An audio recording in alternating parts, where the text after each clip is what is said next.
नमस्कार मित्रों, eleven classes के यूट्यूब प्लेटफॉर्म पे आपका बहुत बहुत स्वागत है। मेरा नाम विवेक है। हम जान रहे हैं कि जो राष्ट्रीय स्वयंसेवक संघ है, जिसको आम भाषा में हम संघ कहते हैं, अपनी स्थापना के वर्ष का 100वां वर्ष मना रहा है। 100वां स्थापना वर्ष मना रहा है।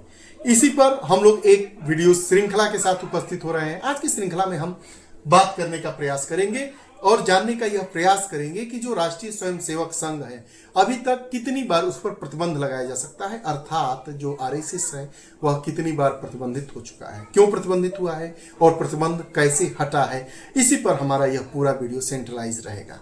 वीडियो सेशन में आगे बढ़ने से पहले अगर आप हमारे चैनल इलेवन क्लासेस को नहीं सब्सक्राइब किए हैं तो कृपया चैनल को सब्सक्राइब करिए, बेल आइकन का बटन दबाइए ताकि जो भी वीडियोस आए उसका नोटिफिकेशन आप तक पहुंचे और आप हमसे जुड़ सके।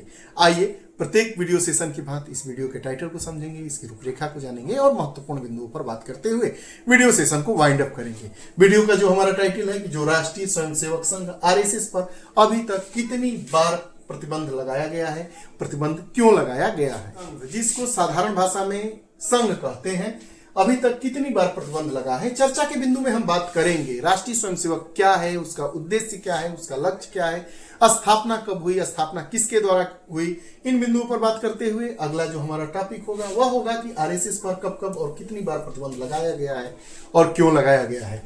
आइए बात करते हैं राष्ट्रीय स्वयंसेवक संघ एक नजर में। डॉक्टर केशव बलराम हेडगेवार के द्वारा महाराष्ट्र के नागपुर में वर्ष 1925 में राष्ट्रीय स्वयंसेवक संघ की स्थापना होती है। राष्ट्रीय स्वयंसेवक संघ एक गैर राजनीतिक संगठन है। राष्ट्रीय स्वयंसेवक संघ एक सांस्कृतिक संगठन है जिसका उद्देश्य हिंदू संस्कृति, हिंदू एकता और आत्मनिर्भरता के मूल्यों को बढ़ाना है। हिंदू संस्कृति, हिंदू एकता और आत्मनिर्भरता के मूल्यों को बढ़ावा देना है। साथ ही साथ राष्ट्रीय स्वयंसेवक संघ का कहना है कि जो हमारा लक्ष्य है वह राष्ट्र सेवा, भारतीय परंपराओं और विरासत के संरक्षण जैसे विषयों पर जोर देना है। राष्ट्रीय एकता, राष्ट्र सेवा, भारतीय परंपरा, भारतीय विरासत को बढ़ावा देने पर बल देने वाला यह संगठन राष्ट्रीय स्वयंसेवक संगठन है। संघ के मुताबिक भारत को 46 प्रांतों में बांट दिया गया है।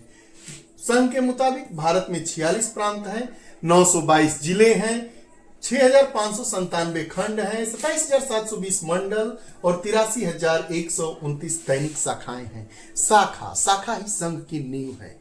शाखा प्रत्येक दिन लगती है।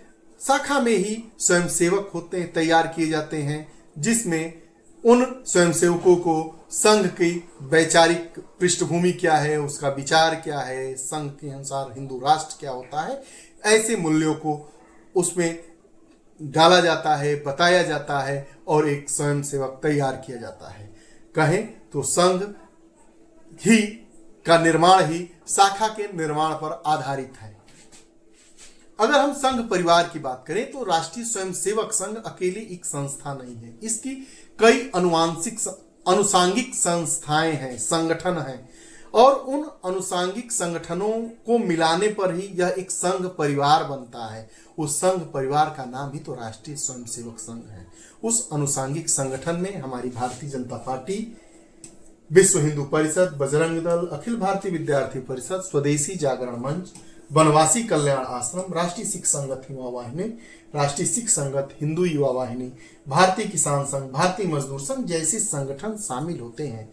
जो राष्ट्रीय स्वयंसेवक संघ है उसका जो प्रमुख है भारत में, उसको सर संघ चालक कहा जाता है। वर्तमान में मोहन भागवत राष्ट्रीय स्वयंसेवक संघ के सर संघ चालक हैं। अब आइए अगले पड़ाव पर आते हैं। 30 जनवरी 1948 की बात। 30 जनवरी 1948 को नाथूराम गोडसे के द्वारा महात्मा गांधी की गोली मारकर हत्या कर दी जाती है। संघ को गोली मारकर हत्या कर दी जाती है। संघ को सांप्रदायिक विभाजन को बढ़ावा देने वाला संगठन मानते हुए फरवरी 1948 में संघ अर्थात राष्ट्रीय स्वयंसेवक संघ पर प्रतिबंध लगा दिया जाता है। संघ के जो दूसरे सर संघ चालक होते हैं, जिनका नाम माधव सदाशिव गोलवलकर होते हैं, उनको गिरफ्तार कर लिया जाता है। संघ के दूसरे सर संघ चालक माधव सदाशिव राव जी को गिरफ्तार कर लिया जाता है। 11 जुलाई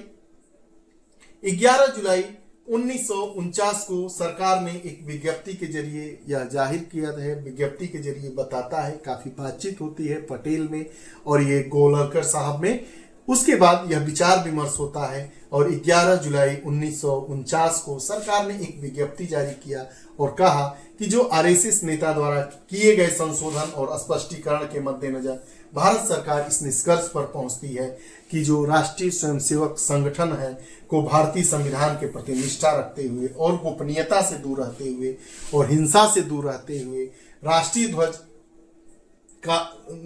ध्वज मान्यता देते हुए एक लोकतांत्रिक सांस्कृतिक संगठन के रूप में कार्य करने का अवसर दिया जाना चाहिए। यह जो बातें हैं वह the RSS menace to India AG Noorani page 390 number पर यह बात बताई गई। जो आरएसएस पर 1948 फरवरी में प्रतिबंध लगाया गया था उस प्रतिबंध को हटा लिया जाता है।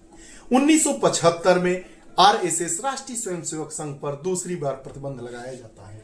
आरएसएस पर दूसरी बार प्रतिबंध 1975 में लगाया गया है, जब तत्कालीन प्रधानमंत्री इंदिरा गांधी ने देश में आपातकाल की घोषणा की थी। देश में इंदिरा गांधी जो उस समय की तत्कालीन प्रधानमंत्री थी, उनके द्वारा आपातकाल की घोषणा की गई थी। उस समय आरएसएस पर दूसरी बार प्रतिबंध लगाया गया था, यानी वर्ष 1975 में। 1977 में आपातकाल खत्म होता है और आरएसएस पर लगा प्रतिबंध हटा दिया जाता है। तीसरी बार 1992 में आरएसएस पर प्रतिबंध लगता है। वर्ष 1992 में बाबरी मस्जिद के विध्वंस के बाद आरएसएस पर तीसरी बार प्रतिबंध लगाया जाता है। जून 1993 में एक आयोग बनता है जिसका नाम बाहरी आयोग होता है, ने इस प्रतिबंध को अनुचित माना और सरकार को उसे हटाना पड़ा। कि जो राष्ट्रीय स्वयंसेवक संघ है उस पर अभी तक 3 बार प्रतिबंध लगे हैं।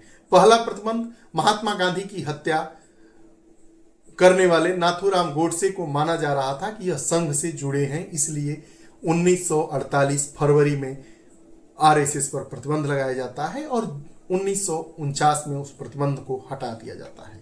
इमरजेंसी के समय यानी 1975 में इंदिरा गांधी के द्वारा आरएसएस पर पुनः प्रतिबंध लगाया जाता है, लेकिन इमरजेंसी के समाप्त होते ही, आपातकाल के हटते ही 1977 में आरएसएस पर लगा हुआ प्रतिबंध हटा दिया जाता है और बाबरी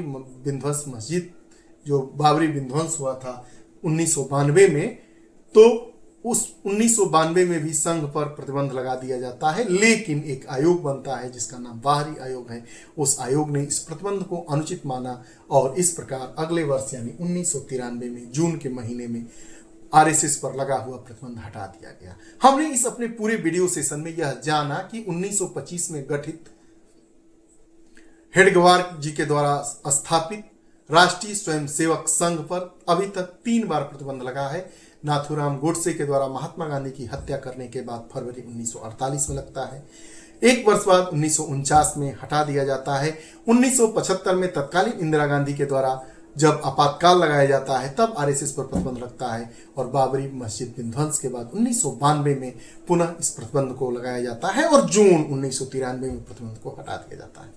इसके साथ ही साथ हमने जाना कि आरएसएस क्या है, उसका लक्ष्य क्या है, इसकी स्थापना कब और कहाँ हुई और स्थापना के पीछे का लक्ष्य क्या है और भारत को केंद्र मानकर कितने प्रांतों, कितने जिले, कितने मंडलों, कितने शाखाओं में यह बटकर यह आरएसएस विश्व की सबसे बड़ी संस्था के रूप में काम कर रहा है, ऐसा संघ के लोगों का कहना है। ये रहा हमारा आज का वीडियो सेशन। आपको कैसा लगा कमेंट सेक्शन में जरूर बताइएगा। अगर आप हमारे 11 क्लासेस चैनल से नहीं जुड़े हैं तो कृपया चैनल से जुड़िए, बेल आइकन का बटन दबाइए ताकि जो भी वीडियोस आए उसका नोटिफिकेशन आप तक पहुंचे और आप हमसे जुड़ सके। बहुत बहुत धन्यवाद। नमस्कार। जय हिंद।